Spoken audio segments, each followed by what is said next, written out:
Okay, I'm going to record this class. Let me just.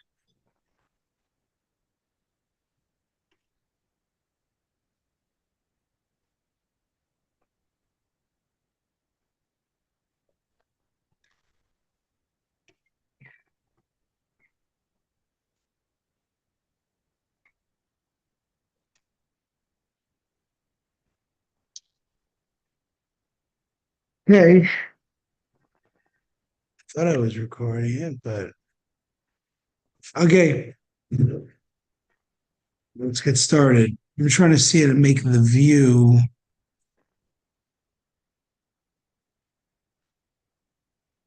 Hmm, the view.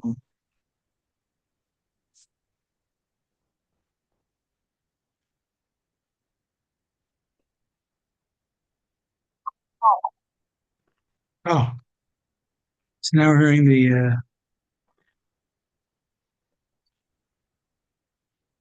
Well, that's real interesting. All right. Okay. How much time? So we are doing the Book of Genesis class by on page 10, verse 1, 2. Okay, so let's look at the pasuk. Let's look at the verse, and then we're going to do commentary. So, Doctor, would you like to have the honors of reading verse 2? The earth was desolate and void. This tells us that God was creating worlds and destroying them until he created this world and said, those did not suit me, this one suits me. When discuss it, you want to go on?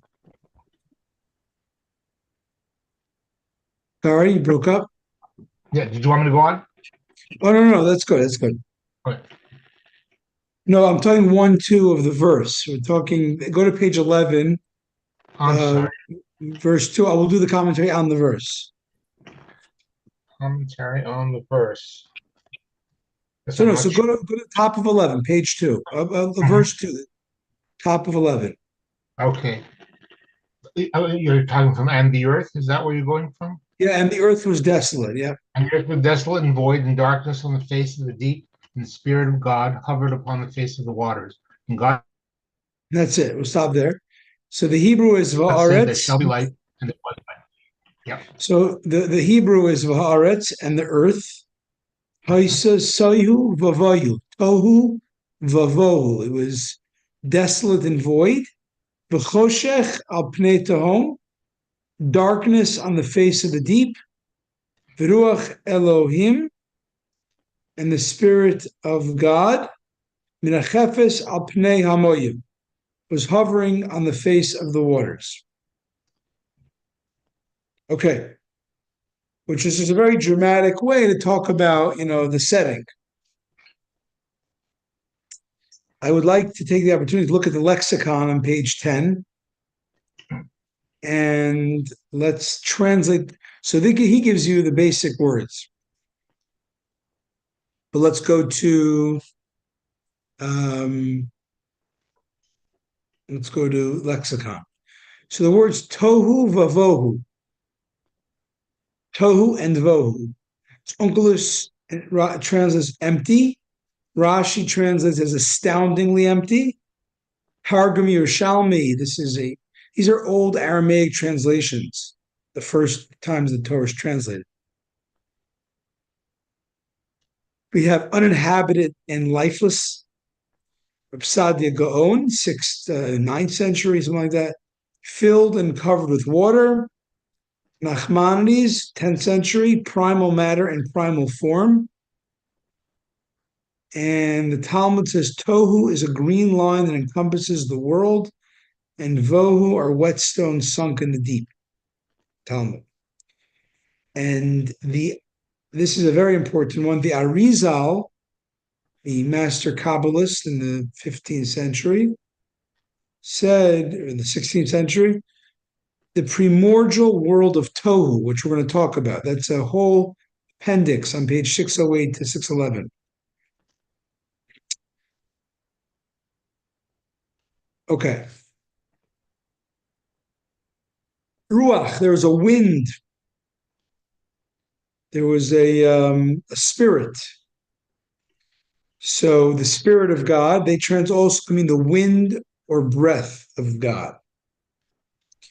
Spirit of God, Ruach Elokim, it refers to the divine throne of glory. And in the Gemara, it refers to the soul of Messiah, is the Midrash. Mirachefes, it was hovering on the face of the waters. The word mirachef has the root of resh, pei, and ches, 288, which is the sparks of holiness embedded in the physical world by the shattering of the vessels. And again, that's going to talk about, one of the things we'll talk about tonight is the tohu and tikkun. Okay. The waters.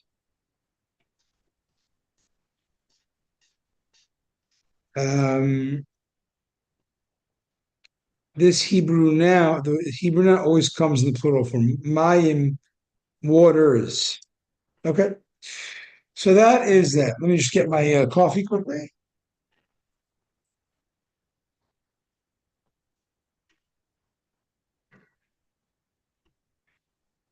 Decaf, so I'm not ruining my sleep. Okay, so let's go to the commentary, and we're going to see how this is a huge idea in Kabbalah. This very kind of like almost setting up the stage. Verse is really, it's really a very big idea. You think the big ideas are the 6 days of the creation, let there be light, but there's a huge idea already. And this is the point of this book, to show every verse, every word is chock full of a lot of ideas. Okay, to page 10. Would you like to read, Dr. Kochman, page 10, the commentary on 1-2? Terry, I'm sorry. I'm not sure exactly what you want me to read. On page 10, you read it before. On page 10, right. The commentary for 1:2. The earth was desolate and void. What I just read that. You want me to read it again? Yeah, read it again, yeah. Okay, sorry. The earth was desolate and void. This tells us that God was creating worlds and destroying them until he created this world and said, those did not suit me. This one suits me. Okay. This is Midrash. This is Talmudic era. It's pretty old. And it's telling you that the earth was desolate and void. Now, we tend to look at it like there was emptiness. And then God says, let there be light in all the creations. The Midrash is telling us that God was creating worlds. I mean, there was a pre-world world that God didn't let destroy.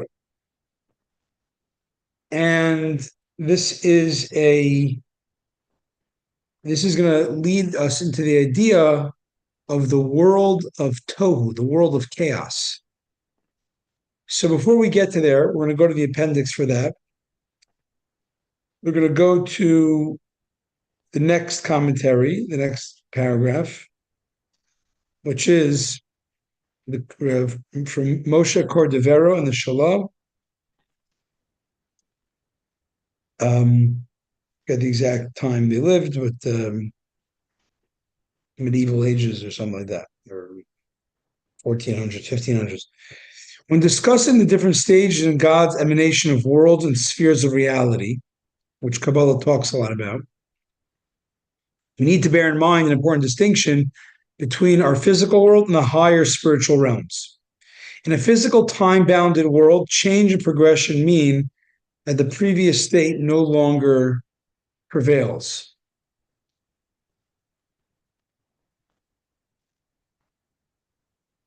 Wool becomes yarn. Yarn becomes cloth. Cloth becomes a coat. The person now has a coat, but the sheep is left bereft of its wool. Meaning an earlier stage no longer exists when it is supplanted by a later stage of development.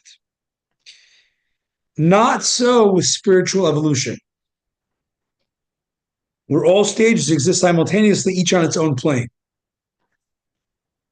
There's no change of mind in the Creator, God forbid, nor before and after, in the temporal sense. Rather, a hierarchy of realities which derive from and impact each other. Meaning, we'll see in spiritual worlds, God's creating and destroying, right?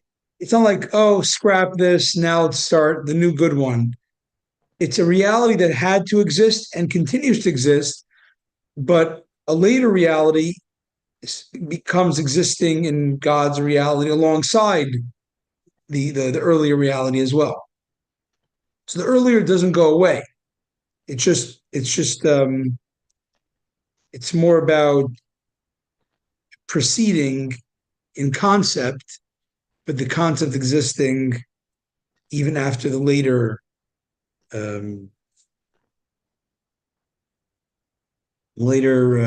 version. Okay, when having said that, I'd like to ask you any comments, anything that sticks out to you, Doctor? I must admit, when I was reading this and actually the sections before and some of the things, I kind of approached the meaning from a different tangent completely.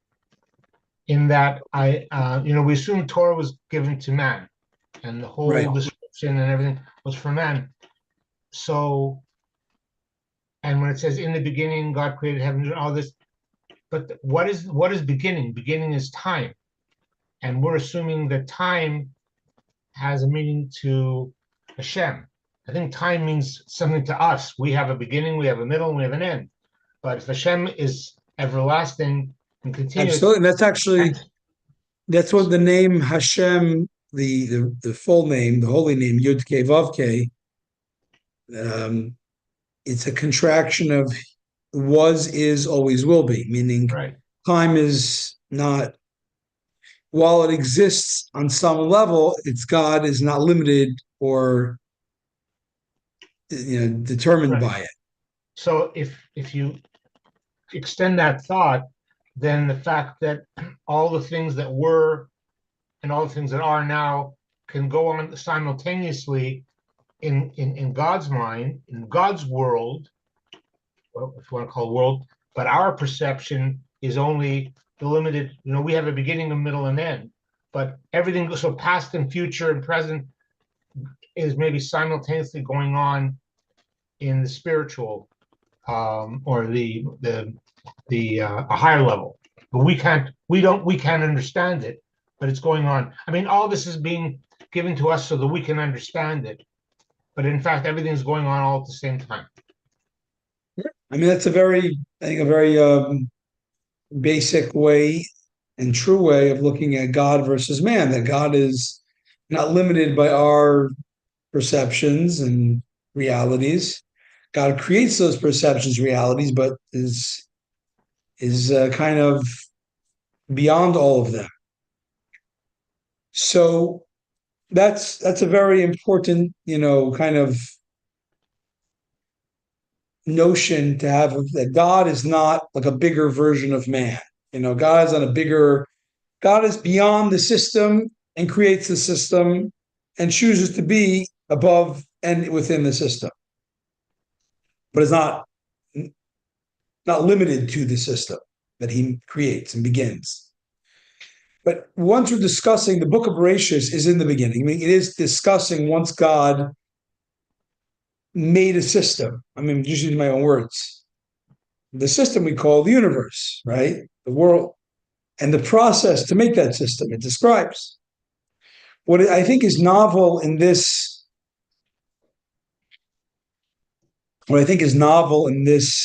verse is something most people don't think about or are aware of. that we think that there was nothing, and then God made this beautiful world. But we get more under the hood, we see that it wasn't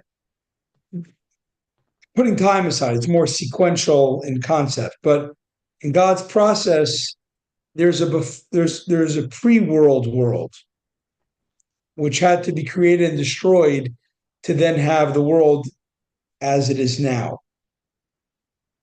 Again, not in time, because time only is in existence once our universe comes to existence. So this is a pre our universe. But at least you can understand concept is that there's a a hierarchy in concept in God's way of doing the process for whatever reason he chose the process, but this was the process. And how do we know the process?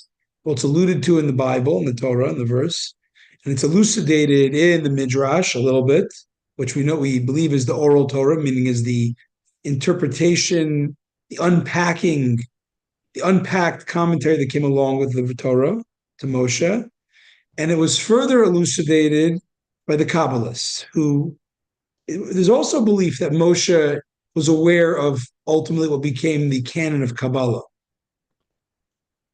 Okay, so the question is, what is this? So we're going to go to page 608. And 608 is going to talk about the Tohu and Tikkun paradigm.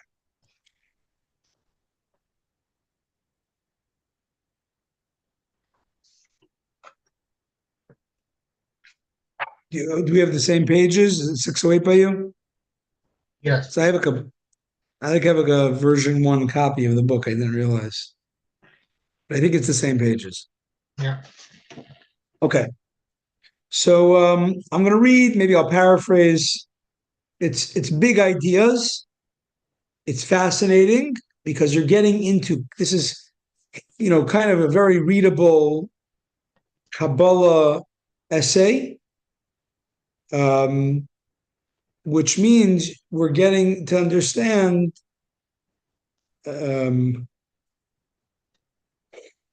more of the deep mysticism behind creation.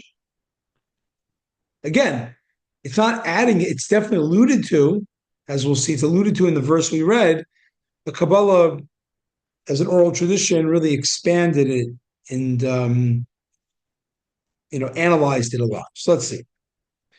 So this is really in the middle of the appendix of the order of evolution, not of evolution, of biology. We're talking evolution, spiritual evolution, which we summarized. We mentioned a few times the 10 sephiros, the 4 planes of existence, which is one side of the story.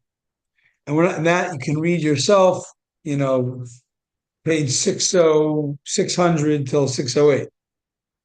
But in short, you're familiar? We touched upon this thing a few times. It came up, the 10 sephiros, the 10, if you want to look what they are, go to page 604 in the book of Genesis, and you'll see these are the 10 spiritual energies that God manifests his power to create the world through.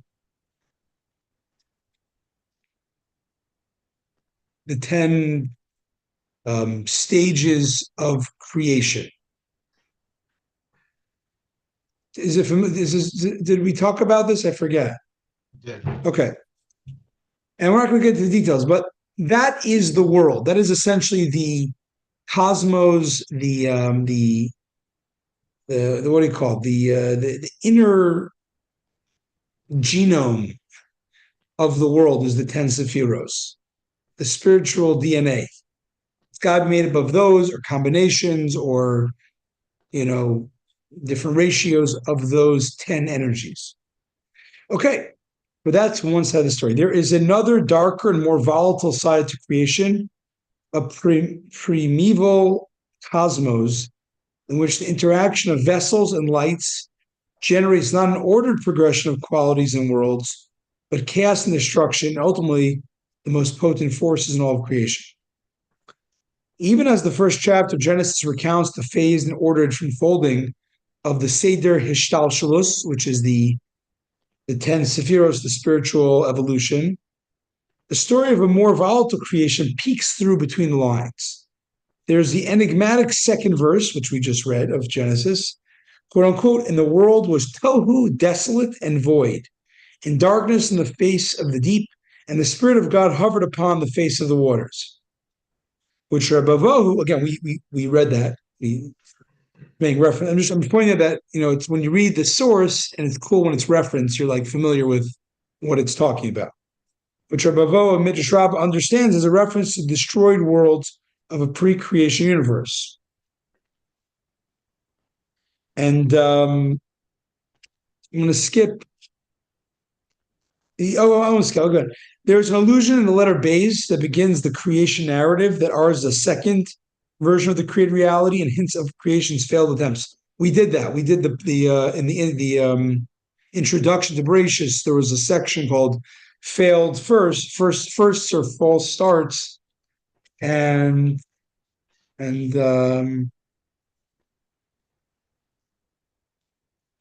yeah. So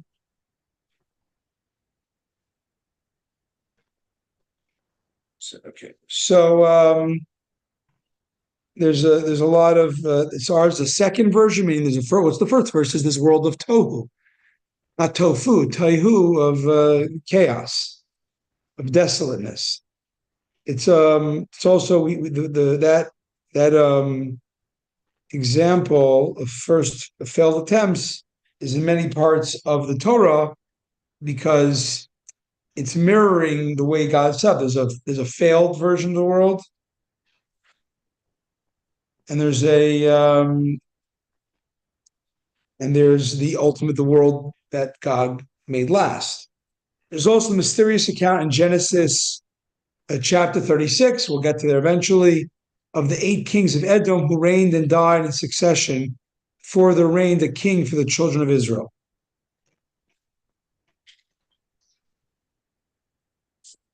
The teachings of Ari is the Arizal, Rabbi Isaac Luria, basically the Kabbalist who mainstreamed Kabbalah to the world, caught it in a mainstream. It isn't. I think it was the 1500s in Tzfat.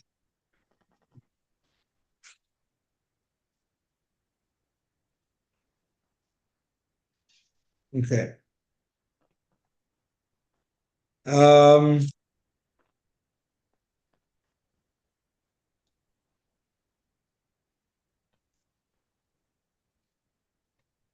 Sure, one moment.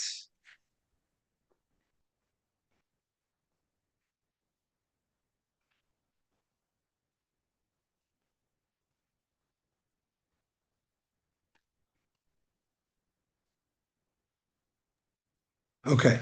So the Arizal interprets these as alluding to a shattering of the vessels that occurred in a primordial Tohu universe upon whose ruins the rectified, or tikkun means like tikkun olam means rectified, universe is constructed. The fallen shards of Tohu's quote unquote broken vessels becomes the klipos, the husks that comprise that comprise our physical reality, the kind of the shell that the world is always hiding the spiritual energy inside of, in which those husks and physical kind of masking, in which lies buried the sparks of God, light, and purpose, are scattered there by this primordial shattering. Our task in this world is to redeem and elevate these fallen sparks.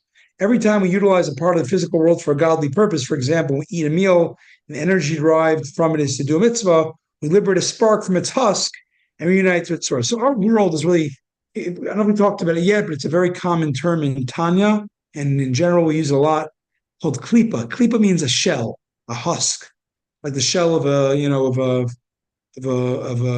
nut, or even like, I think a husk is like when it grows, it's even like a greater covering of the nut or something. The point is a shell or a shell, a peel. I think it's even modern Hebrew. Klipa means a shell. Anyways, we look at the whole world that we're in as a world full of shells, of husks, that's hiding the goodness inside. And you got to get past all the material indifference or antagonism and utilize the physical thing that's indifferent to holiness and utilize it to goodness and kindness and holiness. That's a basic term used a lot, klipa. And that all comes from where? From the fallen, the aftermath, the fallen shards of this pre-world world called Tayu.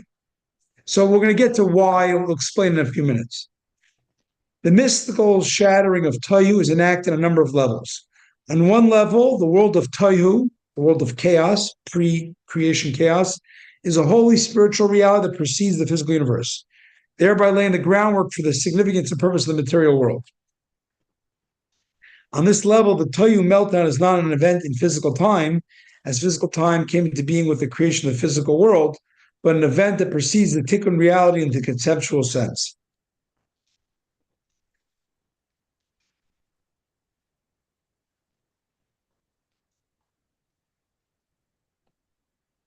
So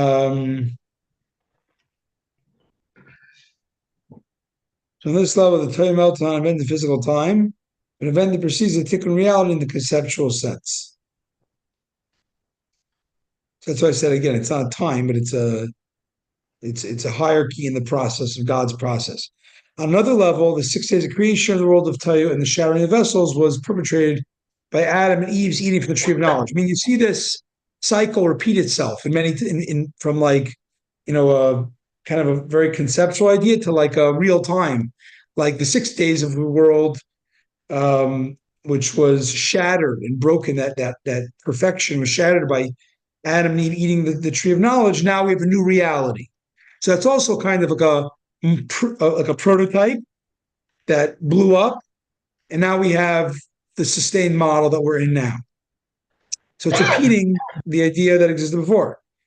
On another level, the first 2 millennia of human history is a Tayu era of false starts and cataclysmic events. The flood, the dispersion.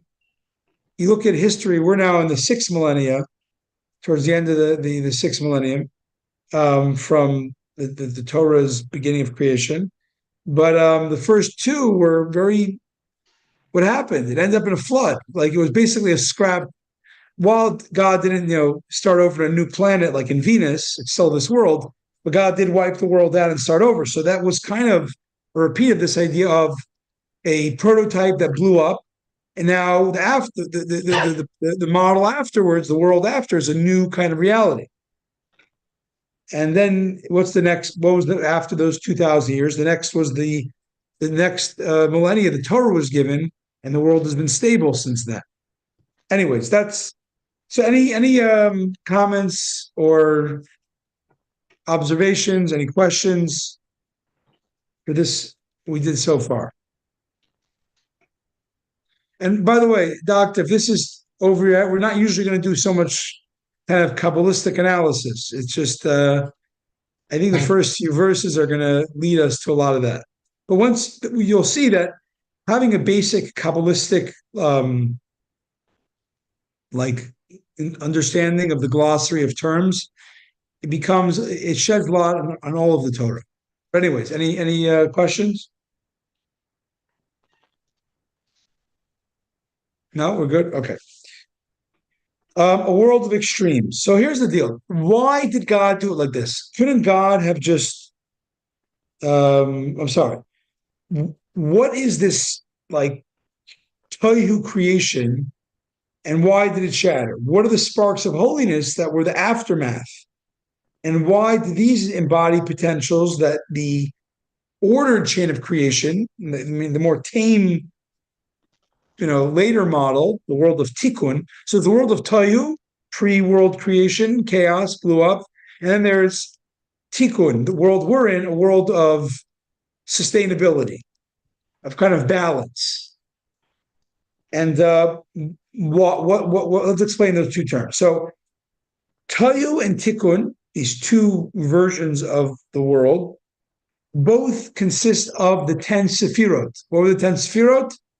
Remember I said before, the 10 Sefirot are the 10 stages, 10 energies that God used to create the world. I'm going to say this like in my own words because it gets a little too. In order to have energies, you need to have vessels for the energies. So we'll call it lights, lights and vessels. Lights is the kind of the energy, and the vessel is the container. So you have 10 lights and you have 10 vessels.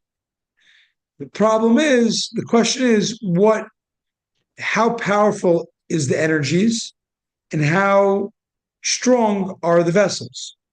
In the world of Tayu, there's 10 energies and they're unmitigated. They're like nuclear energy. And thus, no container, their vessels, couldn't hold them. And therefore, that reality couldn't exist in a sustainable way. So, quote unquote, shattered. Okay? In other words, to back up a little bit about the 10 Sefirot, the 10 Sefirot are very much the inner, the kind of the inner world of the human being is a microcosm of God's 10 Sefirot. What's our inner world? Is our thinking and our feelings, right? If you go into going even to desire or will provides a direction. Let's say you have a craving for Chinese food, right, or whatever.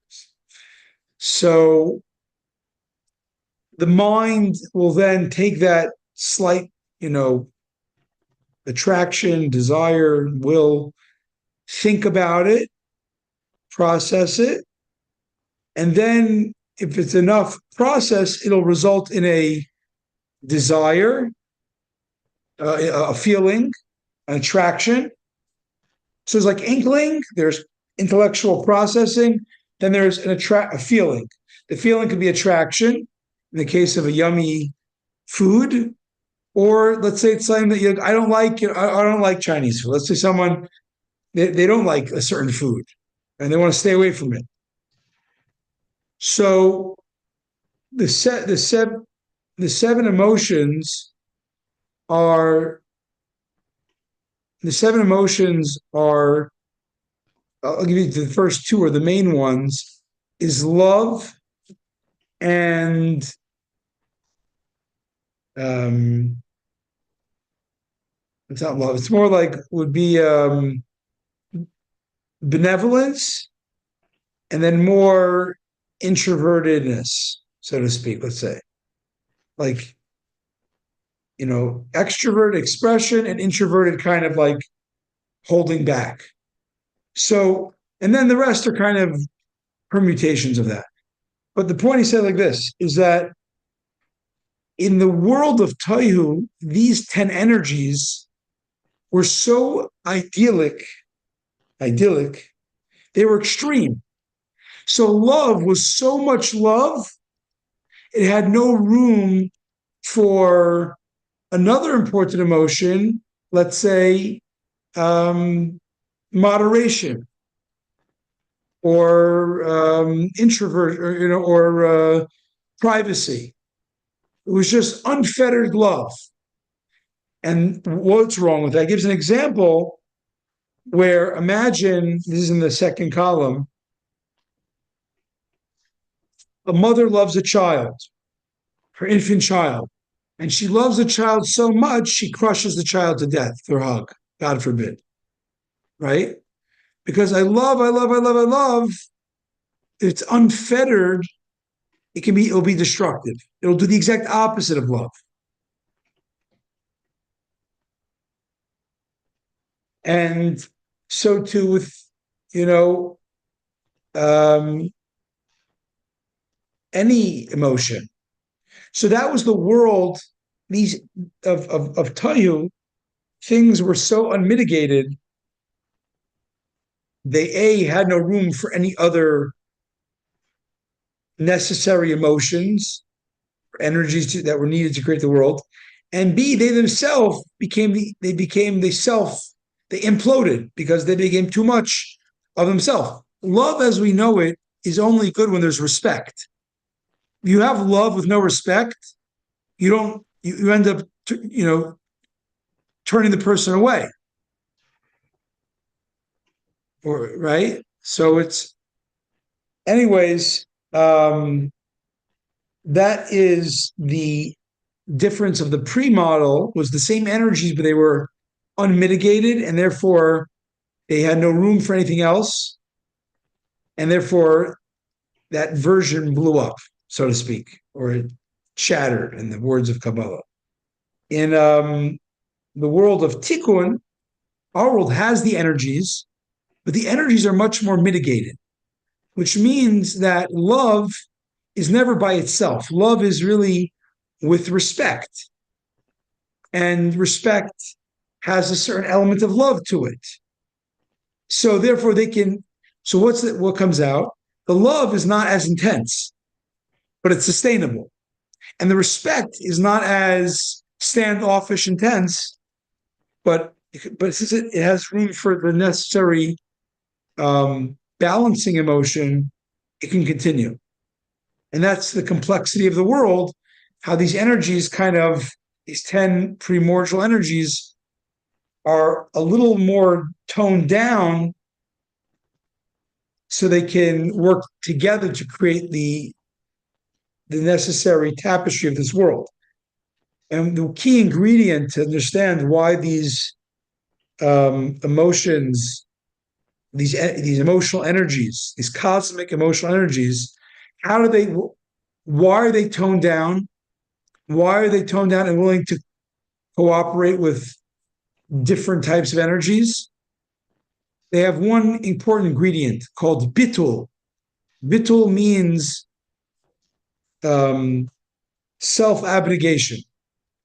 I mean, realizing that, let's say love wants to love, when awe wants to have awe and respect, but they all know that they are not the end all. They're all serving God's purpose of creating a world. So these energies are much more in tune with that. They're nothing in their own right, therefore they shouldn't go crazy in their own right. They should only go as far as being productive for the one they serve. That makes sense. So that type of self-abnegation in bittul, that humility, that submission to the higher purpose of God's will, which is to create the world, allows them to moderate their intensity and work together with the other energies, even when the other energies are very different than them. Okay, have I lost you? No? It's okay, because it could be a little...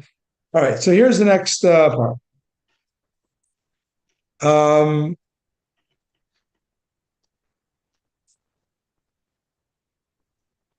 Yeah.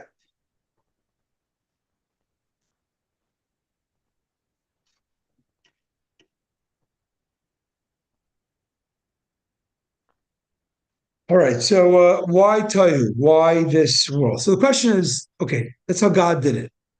But why? Why did God make a scrapped, meaning like a prototype, for it obviously not to work? God knows it won't work, and then make the sustainable version. So in the bottom of 609,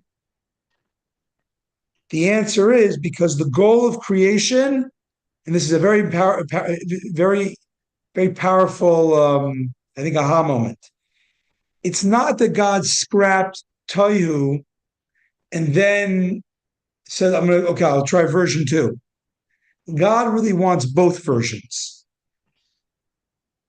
God wants a world where the unconstrained energy of the most primary force of creation, which really cannot work and be sustainable, but that they should become cohesive and constructive. It's to this end that God first emanated a world of abundant light and scant vessels, meaning the vessels couldn't contain the light, a world doomed to shatter from the intensity of its own energy, and then, it's on page 611, and then constructed upon its ruins a second functional universe of scant light, toned down light energies, and abundant vessels, meaning more sustainable vessels. For God desired that our existence should include both elements, the pure and sacred elements of our world. That is the world's ordered and perfected tikkun aspects. Tikkun meaning when you see something that's good and holy, like motherhood and apple pie, and then Torah and mitzvahs, then what do you say? That's tikkun. That's tikkun. It's things that are I won't say apple pie. What I'm saying the point is that you look at holiness and goodness, and that's the way it should be. That's a good, orderly, perfected model of the world. Then you look at the material and mundane elements or the broken vessels, meaning spirituality is by, God's, spirituality is going to be very understandably good. The physical world and mundane activities are not necessarily so good. They could be selfish. They could be indifferent. They seem to be indifferent. So you look at physical, elements of reality. That is really the results of that broken vessels, remnants of the Tohu meltdown, within which are buried sparks of light that scattered and fell when their vessels burst. Basically, there's an idea that when a wall, if you make a wall fall down, the top brick falls the furthest. So that's one of the parables given for the idea of this high light that was so high that it fell so down. It fell to the most hidden parts of reality. It's not found in the synagogue, in the word of Torah. It's way deeper. It's embedded in the lowest part of reality, in the most physical and indifferent parts of human existence. That's where these intense sparks of shattered lights fell into. And that's the paradoxical nature of the material existence. Outwardly negative, but with tremendous good locked within. And then there's another idea, which is really, so that's the idea of why God did Tayu and Tikkun, because God wanted to make the highest lights hidden within areas of the world that would not have happened if he went to a sustainable model from the outset. So he kind of gave those intense lights, which could not be sustained, but now they're at least here, even if they're buried and hidden within reality.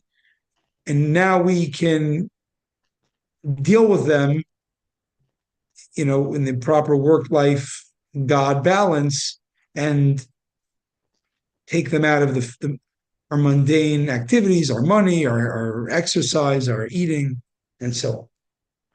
Okay, there's another purpose which Tayu serves, and this is because, so to speak, it's an accident. I mean, there's no accidents, but God, it was kind of like something that didn't work, right? It's like something that went wrong. It's an accident. At least we would call it an accident. So now that means, again, this is the highest, deepest powers of godliness that we can't access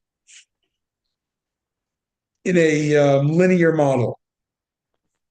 Because why? In a linear model, you can only deal with what you can deal with. And that's very little holiness that we can, when I say holiness, I mean revelation, God's revelation. We can't handle that much in a linear way. So God makes this kind of pre-world that it's not linear, and that's why it doesn't work, but now it exists on some level. And the point is, it's a quote-unquote accident.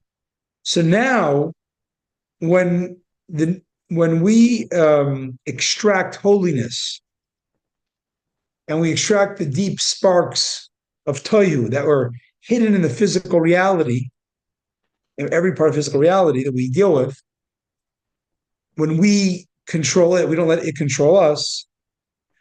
Then what happens is we're basically venturing beyond what is anticipated by the business plan. The business plan, the original divine business plan, can only go so far because it has to, diffuse its intensity so we can exist. But now there's hidden sparks, sort of surprises, things that are not meant to be, things that are beyond the reality. They're accidents. And now we are able to become God's partner in not just the diffused level of goodness, but even the highest levels that are beyond the business plan. They were, after all, they were a scrapped accident. That makes sense. And he points out, so we have here, in very short, the world, verse 2 is alluding to a big Kabbalistic idea called the world of Tayu, the pre-creation world, where God used intense light energies that were not sustainable. They shattered, and those sparks became trapped or hidden throughout the physical world. And the second version, the world of Tikkun, was where the spiritual energies were much more diffused, toned down, and they could coexist and make a sustainable world.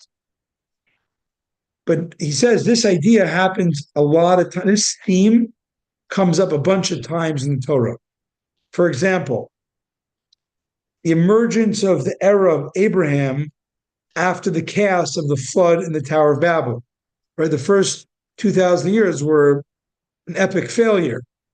People became violent idol worshippers and God had to start over by making a flood. Then after the flood, what happened? They wanted to rebel against God of the Tower of Babel. So it wasn't, that's kind of an idea where, and then God just scraps it, makes a flood. And then what happens? That makes the way for now Abraham to rectify and lead the world to rectification. The Jacob Esav saga. Esav, we know, is this really wicked twin brother of Jacob. But the idea behind that is Esav was the embodiment of these energies of Tayu, these primordial chaos energies, which are very, very holy. They're just not sustainable. And Jacob represents the world of Tikkun, the world of, more toned down coexistence. And what we'll see in the story, a lot of the symbolism becomes amazing about when you understand that. Like, why did Yitzchak want to give the blessing to Esav first if he was such a rascal? And why did Jacob dress up in his brother's clothes? Yeah, there's the simple reason. There's a lot of Kabbalistic play happening. And so on. Anyways, let's go back to finish our verse. Commentary, page 11.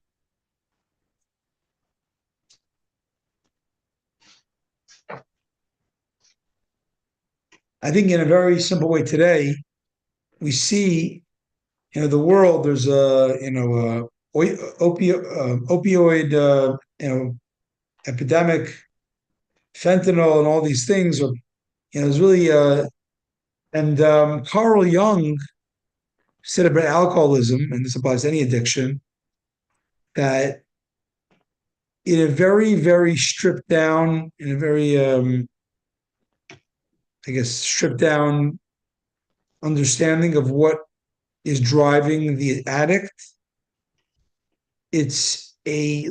Carl Jung said this, a longing to commune with God.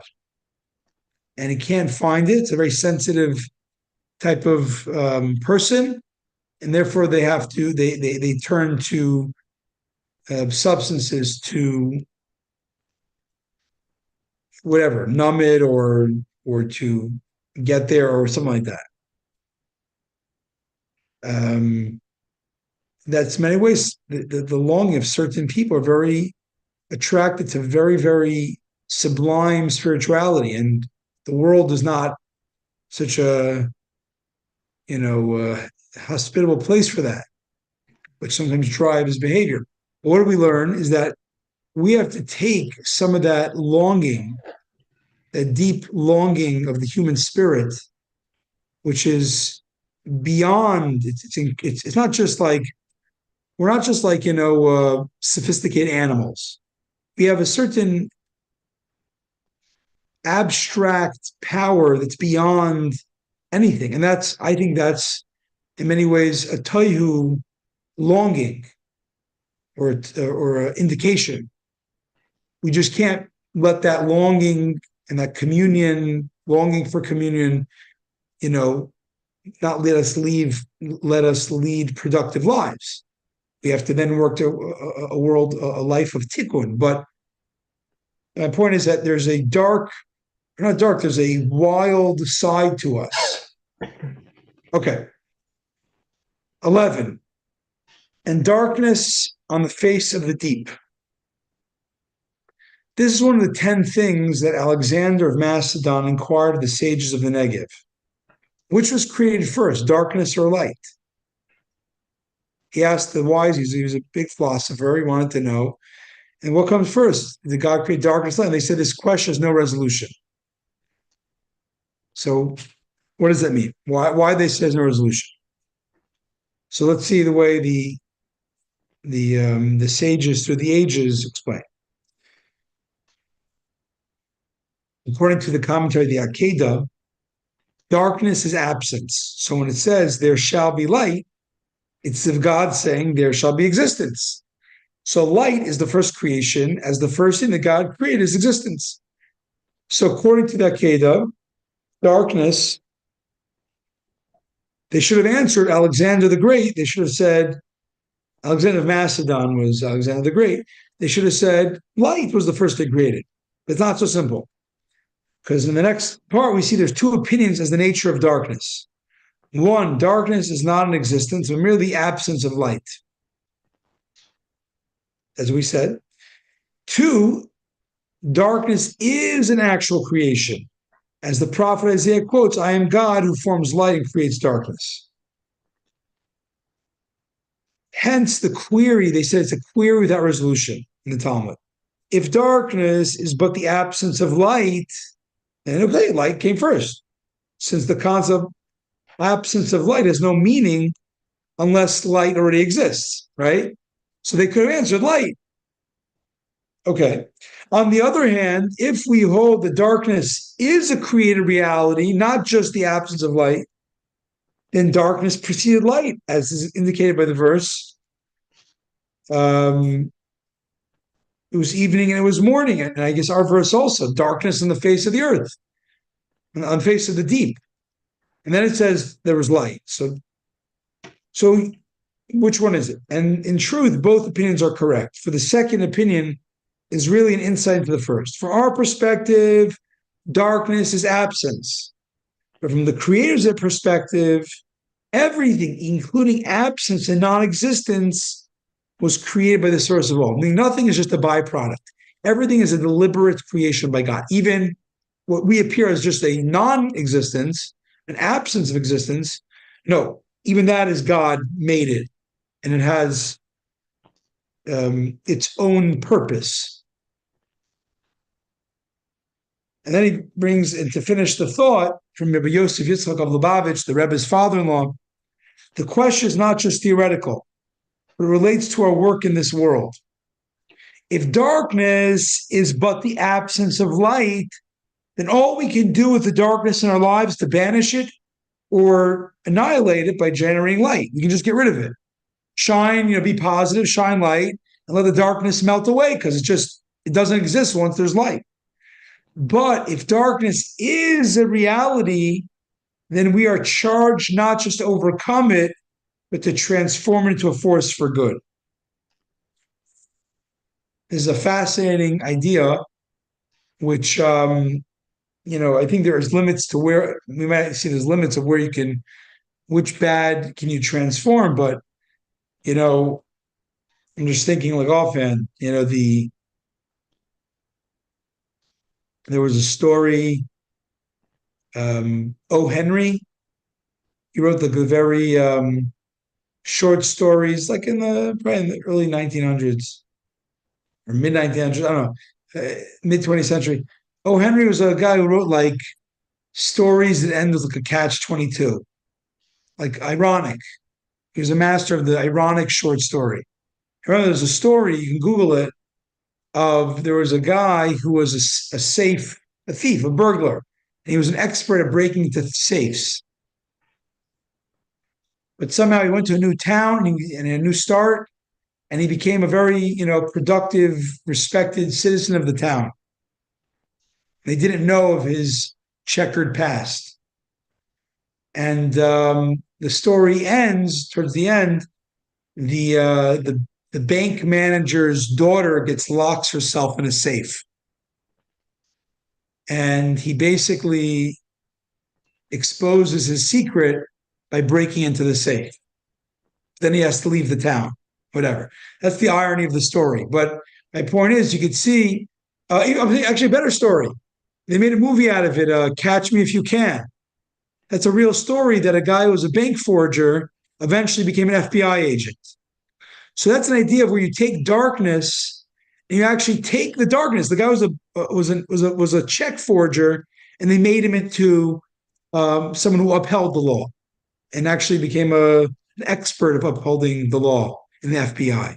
Anyways, I think that is something where the Rebbe very much felt we have to go in that way. We don't look at like, this is good, this is bad, let's just do the good, stay away from the bad. But as much as we can to elevate even what might seem to be bad, educate it, and make it a force for good. Then he points out, the next, we'll finish the verse commentary. You want to read that, Doctor? On the middle column, earth, darkness, spirit, water. Hey there, hello? Okay.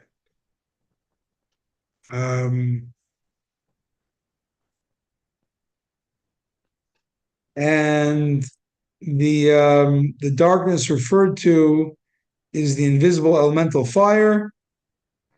So here, if we have earth, darkness, spirit, and water, the darkness is fire. We have the primal elements of earth, fire, air, and water. And then it ends with the Spirit of God hovered. The Midrash says that's the soul of Mashiach, which means that the world always from the beginning had the Messianic, the Mashiach, and had the perfect potential even at the beginning.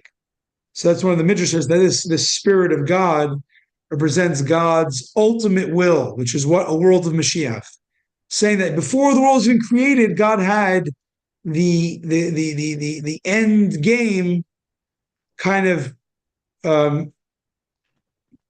programmed in the potential of reality. That ends the commentary in 1-2, and